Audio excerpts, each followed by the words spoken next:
Good morning, good afternoon, good evening, and welcome to BWTM Sports Gaming. David Haye has called out Tyson Fury, and Evander Holyfield, despite being knocked out in a round, says he's going to fight again. Can you believe it? Let's discuss it more on BWTM Sports Gaming. Don't go anywhere.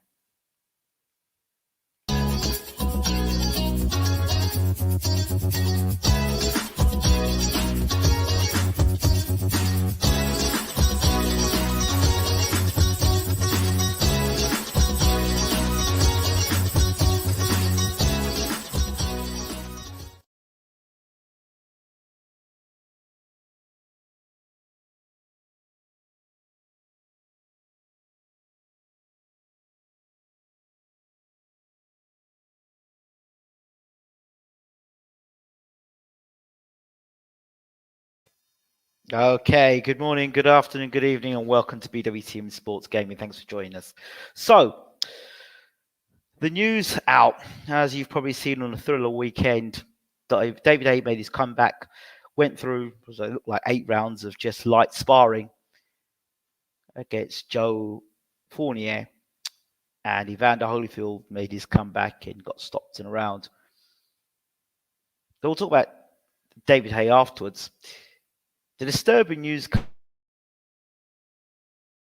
coming out of Evander Holyfield, despite getting stopped in a round, he wants to continue boxing. He says that's not the end of him. And that in itself is a concern.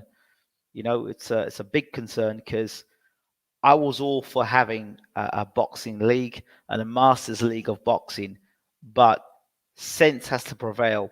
A 58-year-old boxing, you know,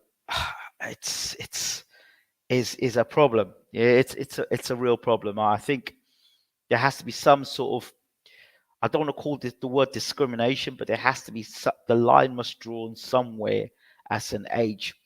And the fact that Evander Holyfield wasn't passed by California, they didn't want him to box, and they moved the venue to somewhere else. Because of that, it means that money is going to be more important than somebody's health. Yes, it was great to know Evander Holyfield, the real deal, is, you know, was in the ring fighting, and just being, what's the word? I can't recall what the word is again. Reminiscent. That's the word. Being reminiscent.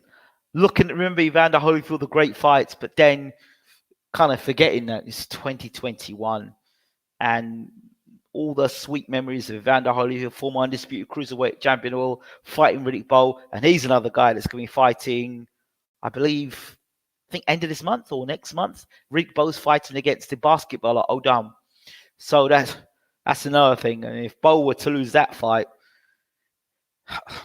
let's not even talk about it for now. So Evander Holyfield, should there be sanctions in place to stop Evander Holyfield from boxing? And then, if so, if he was to counter and say, well, you're stopping me from making money, then what would be the argument for that? Some people have turned up and said on the show previously that Evander should be able to fight. Yes. Good evening, Litvinder. Good to see you in the room. He says, Holyfield made over 200 million back in the day and not even counting inflation today. Yeah. You know, the thing here about Evander Holyfield is that he came from everyone knows he came from a Christian background. I want to know what his pastor, his spiritual mentor is saying to him, because really and truly, I don't know any pastor that could turn around and tell Evander, yeah, the Lord wants you to come back at 58 years old and box. And more importantly, is Evander Holyfield broke? Is he so broke that he has to come back and fight at 58 years old and put himself in danger? These are, I mean, and who's, you know, somebody said Evander Holyfield's got to be saved from himself. The fact that the first punch that Victor landed on his chin, I think it's a straight left, that Evander didn't have the wherewithal. Like they say, the last thing a boxer loses is punch. But as soon as Victor hit him with the first punch, Evander didn't know what to do. He like his punch resistance was so bad, so he shot to bits physically. But in terms of ability to defend himself, he can't do that. And that last fight, visibly, is the first time he got hit with a punch. He was stumbling around the ring and on the floor. And he never even actually recovered from that punch. And the fact that Evander can turn around and say afterwards, I wasn't hurt. No, you were damn well hurt. You were damn hurt. Oh yeah, he pushed me. No, you were hurt, son. You were hurt. And the thing was, Evander Holyfield of old. Sorry, let me rephrase that. A younger Evander Holyfield would have fought back. A younger Evander Holyfield would have grabbed and hold, or he would have thrown back fire with fire. That's Evander Holyfield. But he couldn't even fire back. He couldn't even throw punches back. Plus the fact, it was a horrible fight for Evander Holyfield to take anyway, because he's never been good with southpaws in any situation. He fought Michael Moorer, yes, but this is a younger Evander Holyfield talking about here. It's just, I don't know.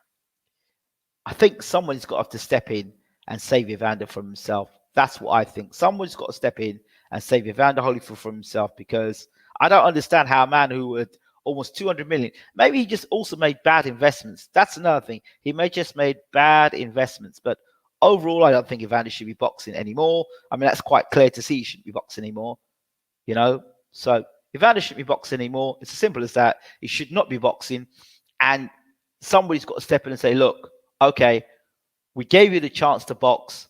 And on the evidence of what we've seen of you box on this particular fight, I'm sorry, you cannot box again. And every boxing board across America and state needs to say, you know what? No more Evander. So that's the first thing. The second thing, David Haye. He's called out Tyson Fury. I'm not sure how you go from Joe Fournier, the part-time boxer, to the two-time heavyweight champion of the world, Tyson Fury. I'm not sure the correlation. I'm not sure how they fit.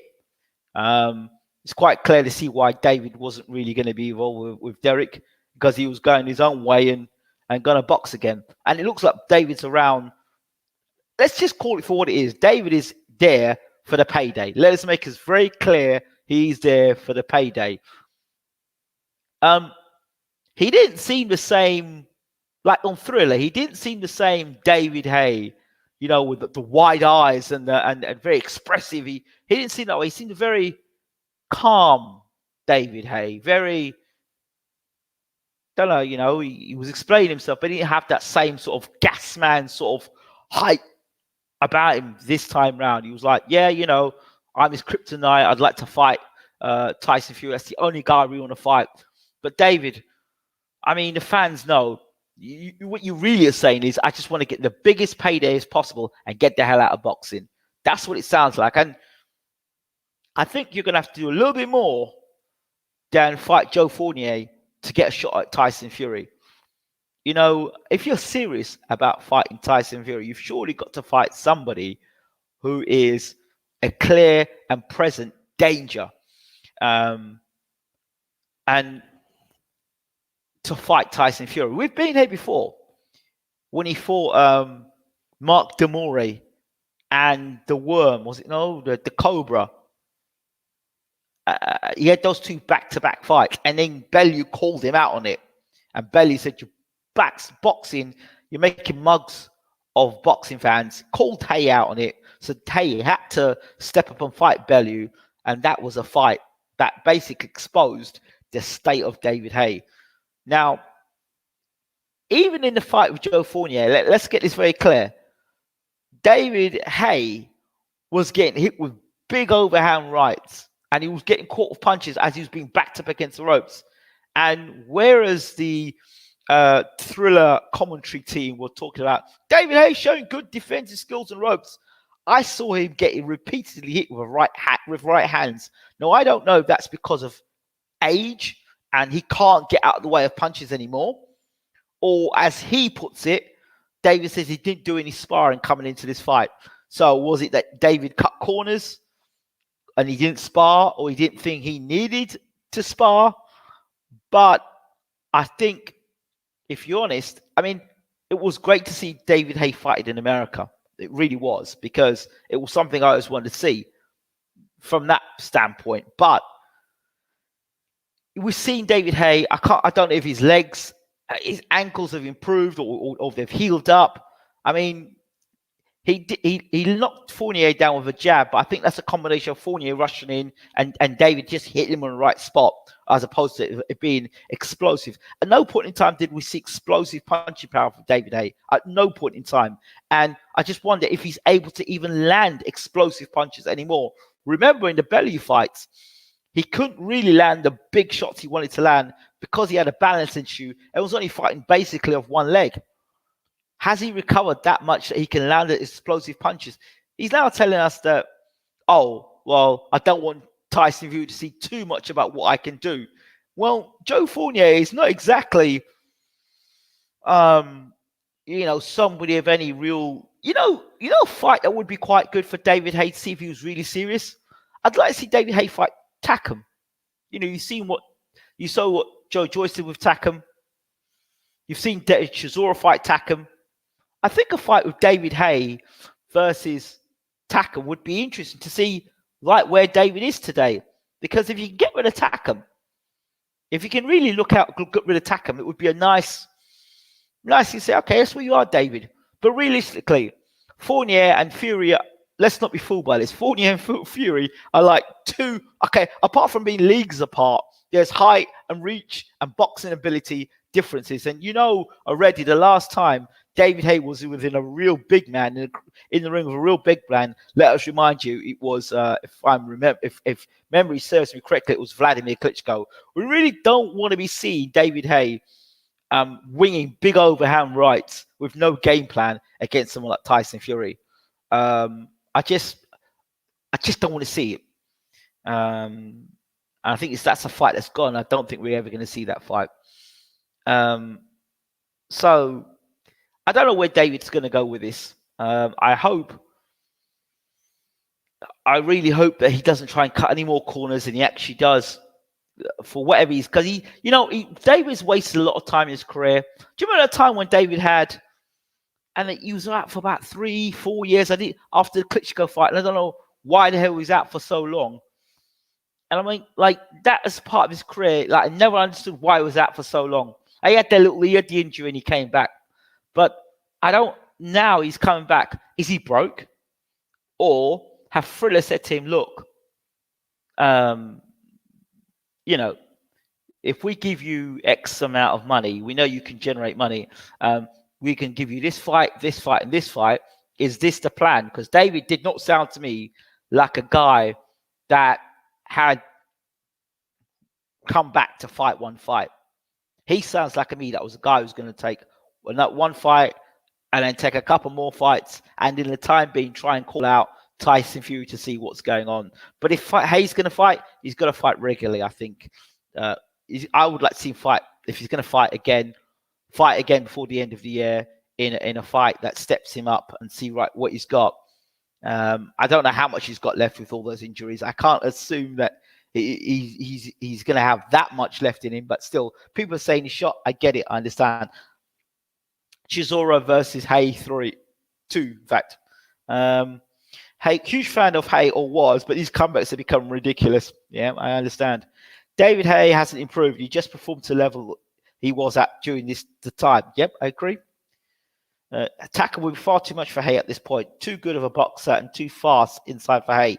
Yeah, but it's that sort of fight that I'm talking about. It's that sort of fight that Haye needs to be in to, as far as I'm concerned, to really tell the public that I'm not just a salesman, that I'm actually pretty serious about my comeback. I'd like to see him at least give it a try. It would be nice to see David at least give it a try and see what he's got left, if he's going to do that. He should have retired after the Chisora fight. That's quite a valid point. That's an interesting point. He should have retired after Booth said no more about Haye. Booth knew it. And Fury would love a guy to just plant his feet in front of him so he can jab his nog off his shoulders. Haye would probably provide such an opportunity. He would. David Haye's best at his cruiserweight and right in the run to Fury before that injury. He tended to leave more in the gym than in the ring at heavyweight. Yeah, I guess so. So, I mean, Uncle Bashir mentioned that they wanted Frank Bruno to fight Evander Holyfield. Frank Bruno. I mean, how...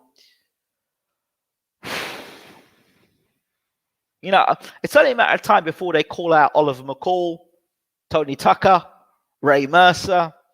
Who else will they pull out of retirement? What happened to Lennox Lewis, by the way? You know, I was thinking of making my comeback, on Thriller. But, after I saw Holyfield, embarrass himself, I thought to myself, no way, I'm not coming back for that, even if they gave me 100 million. So we don't know what happened to Lennox. Lennox was meant to come back, they said, and fight Tyson. We don't know what's going on with that whole thing. Tyson said he was scared of fighting Evander. Evander's saying he still wants to fight Tyson. I don't know. And what's more, Haye is not near in the shape that you'd say you're in. Not everyone can be like Ingram Mayweather or the like for take a 21-month layoff and come right back with a ring muscle warm-up. You're a funny man, you are. You're a very funny man. Frank Bruno at this point would just use the jab, go up and down Holyfield like the New York Stock Exchange, probably. Bruno turned down 100,000 to fight Holyfield. 100,000. You got to pay more than that for Frank. You got to pay more money for that. I think I would love to see that fight. Frank in his prime and Holyfield in his prime. I think Holyfield would have taken care of him, but still would like to have seen it. So on the subject of fights, and I've heard about the first Bridgerweight Championship of the World has been announced. Guest Jennings will be in a rematch against Oscar Rivas for the WBC Bridgerweight Championship of the World. So I was wondering where Oscar Rivas and Jennings were. So those two are fighting for that title, the WBC Bridgerweight title. Jennings against Oscar Rivas to the rematch. Jennings was doing well in the fight, and Rivas, I think, was down on the cards in the 11th, came out in the 12th, stormed Jennings and stopped Jennings. So, yeah, interesting fight indeed.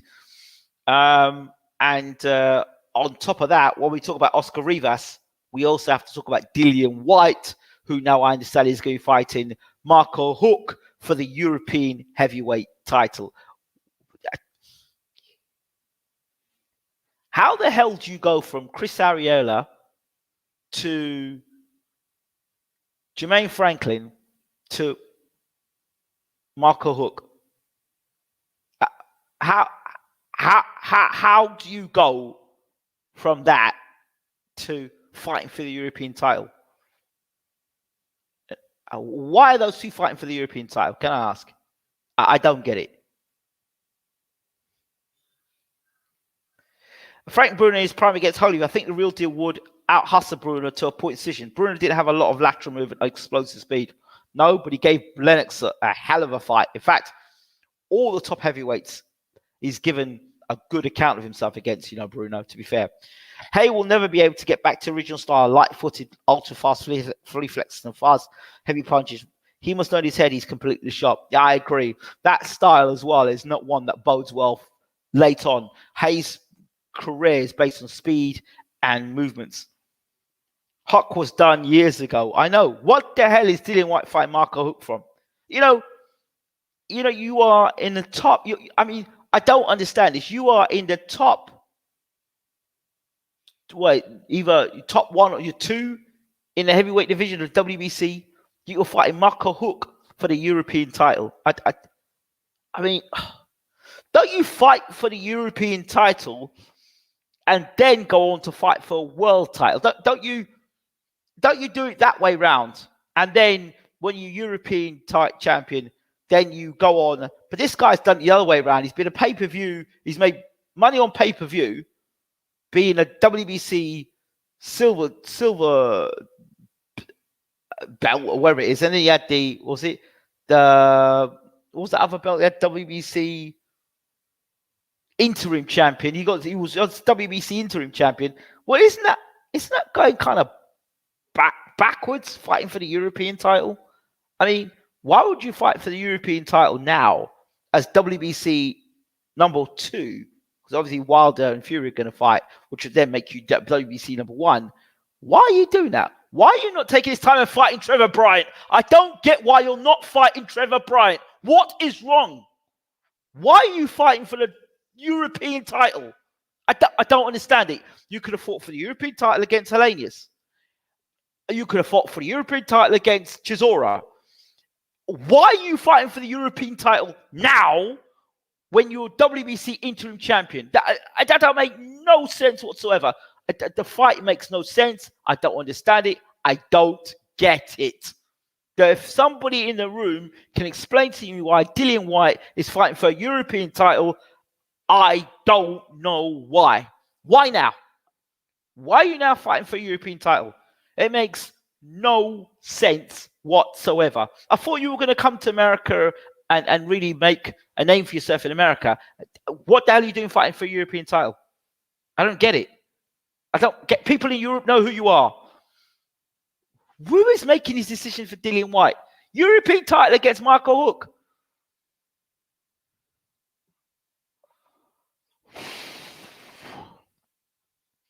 In an era of three-headed monsters, Wilder, Fury, and AJ, Whyte should be chasing these guys or next best thing, lose or tease. But nobody wants that Cuban style. Good evening, James. Hope you're well. Hook was a solid cruiserweight who fought in Germany. Reminds me of a smaller Klitschko. Don't know about that. A smaller Klitschko. Hook was too aggressive. The can man. Toby, just to let you know, 7 p.m. tonight, I'm going to be with Ultra. Yeah, he just sent me the link, so I'll be doing this Ultra tonight. Why are you fighting for the European title? Can you like explain how you can be double? I mean, when you're talking about 1,000 days not fighting for the WBC title, then you're fighting WBC legally to get yourself in a position to fight next the winner of Fury.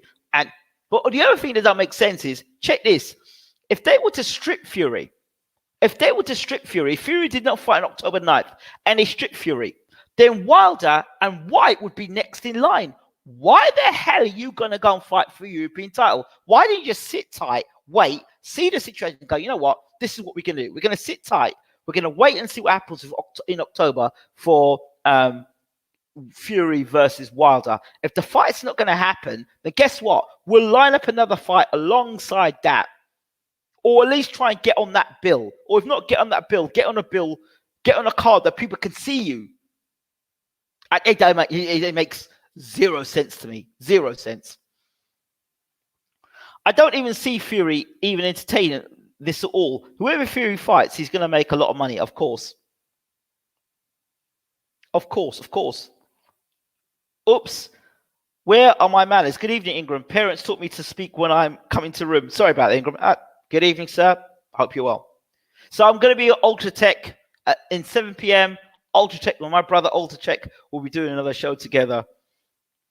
Why isn't fighting for the European title? European title is 50-50 split. Whyte turned down Joyce recently for 500,000. I heard Yoka is fighting Huck. I heard that Whyte is fighting Huck for the European title. That's what I heard. Why doesn't Dillian Whyte fight Manuel Shah? Oh my gosh. It gets from bad to worse. No, you don't want to fight Manuel Shah. Wants to fight Trevor Bryant, the WBA heavyweight champion of the world.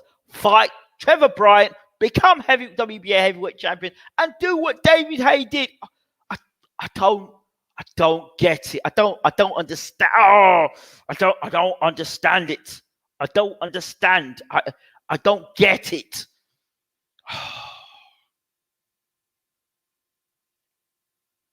I'll be there on Ultra Stream if I can, Ingram. No problems. Flyby versus Hook were wars. Yes, they were. They were. Fury getting stripped. That would probably trigger elimination between Wilder and the next number one contender. That would be fireworks. That's what I'm saying. And that's why I said Dillian Whyte should hold tight and wait. And don't fight Marco Hook. What are your thoughts on Wilder Fury? May the best man win. I'm sick and tired of talking about it. May the best man win. Fury come in. No injuries. No excuses. Wilder come in. No excuses. You've got almost 2 years to prepare in the rematch. I expect a significantly better performance. Expect a devastating performance from himself, putting it right. And Fury, once and for all, if he's going to shut this man down, he shuts this man down once and for all. He does things all the right way. Gloves are sorted. Wraps are done right. Cameras on in the room. Everything's clean, above board. And if he beats Wilder, again, the third fight convincingly, that's it. Case closed. Let's move on very quickly. And the next fight should be undisputed for Joshua. As if Joshua beats Usyk. But Professor Joshua thinking all this, the way he's talking about science at the moment, I don't know. But he's no scientist. That's for sure. Not realistic, in my opinion. White refuses to fight in America. Daniel Dubois versus Trevor Bright for WBA mandatory. Well, I can give you some exclusive news now. They don't want that fight. Trevor Bryant's manager and trainer, Stacey McKinley, told me, I texted him a few days ago, and he said to me, there's no money in that fight. There's no money in that fight. So they're looking to get the biggest amount of money possible. And it's a dangerous fight for them. It's a dangerous fight. There's no money in it. No money in it. If Fury pulls that, I don't think White wants to Wilder smoke. He will make out that they lowballed him. So if Fury doesn't fight Wilder, it most probably versus Wilder versus Ruiz. Yeah, at this point, Wilder flattens Ruiz. At this point, at this junction, he'll flatten Ruiz. Ruiz took too much weight off. Wait, Trevor Bright has a regular WBA belt in the alphabet world. I'm more confused than ever. No, Trevor Bright, Manuel Shah got stripped. And then Bryant fought Stavern, beat Stavern to get the WBA title, or to regain the title. That's how it is. I think White versus Huck was ordered, but it depends on White goes that route. Okay. David Lane's correct. White will have a fight confirmed if Fury versus White does get cancelled. Yeah, there you go. What the heck is Hearn doing with White? What the heck does Hearn do with most fighters? I don't know why. I don't see why people hype Hearn up so much. He had Ortiz. What the hell did he do with Luis Ortiz? He gave us Dave Allen and freaking, who else he gave us? Dave Allen and Malik. Was it Dave Allen and Malik Scott? Or was it Dave Allen? Yeah, Dave Allen and Malik Scott. What the hell was that? And that was when Ortiz was unbeaten and he was WBA interim champion. Remember that. Remember that. Most of these fighters that Hearn has got, these foreign fighters, what the hell has he done with them? What has he done? Much less what he's done with any other fight apart from Anthony Joshua. Ruiz punches seems to have gone. Is it dropping too much weight rapidly? I believe so. White has to carry on the Cam Man narrative. I don't ever think he wanted to fight Wilder. Never sued once. Good point.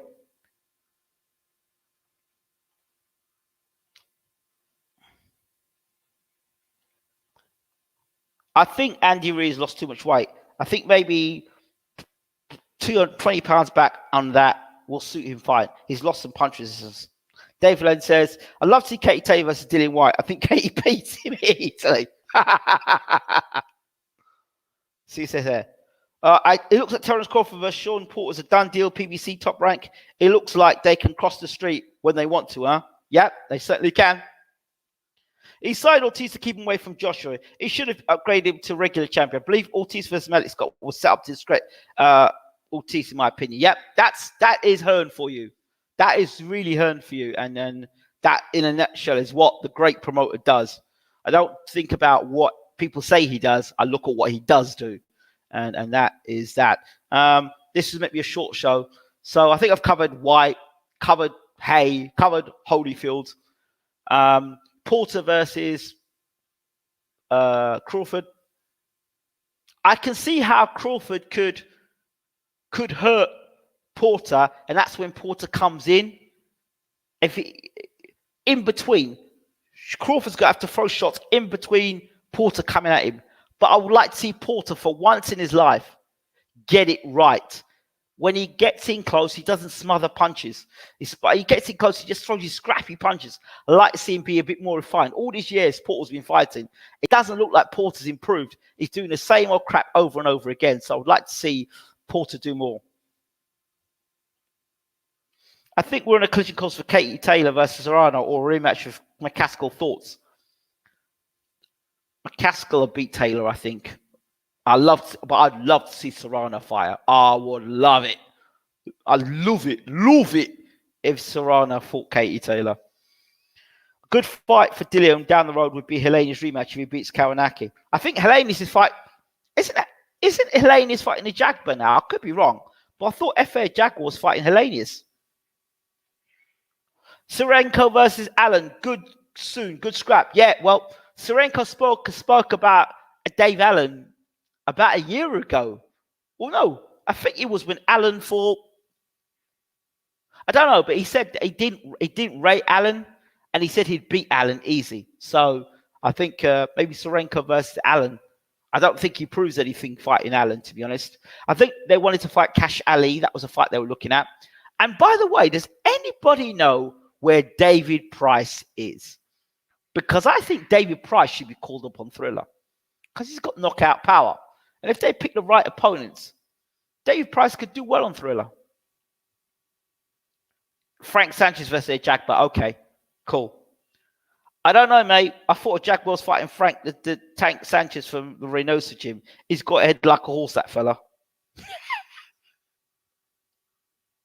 I heard it was. I heard that too.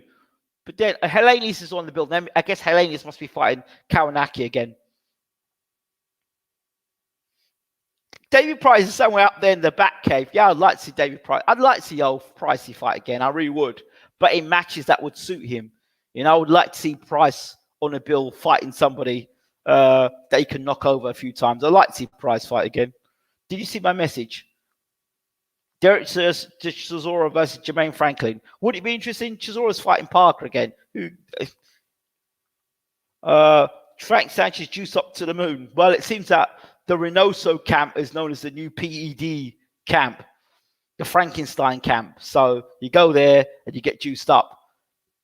Canelo, Garcia, Sanchez, Valdez, you get them all, you know. So yeah, right. I think if Price had a full camp, unfortunately, it would be a completely different outcome. I like Price. I still have faith in David Price because you know what? It's not about the defeats for me. It's just him learning his lessons. I still think they can make a good fighter out of David Price. I really do. If only David Price in the early part of his career had got with someone that could teach him the big man boxing, he could have progressed and been something. Untapped potential wasted.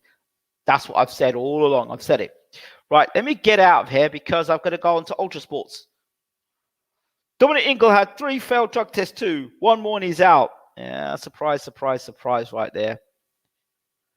Yeah, let me get out of here because I've got to get across to Ultra Tech. So join me over at Ultra Tech. Don't forget to rate, subscribe, leave your comments in the comment section. I love when you leave comments in the comment section.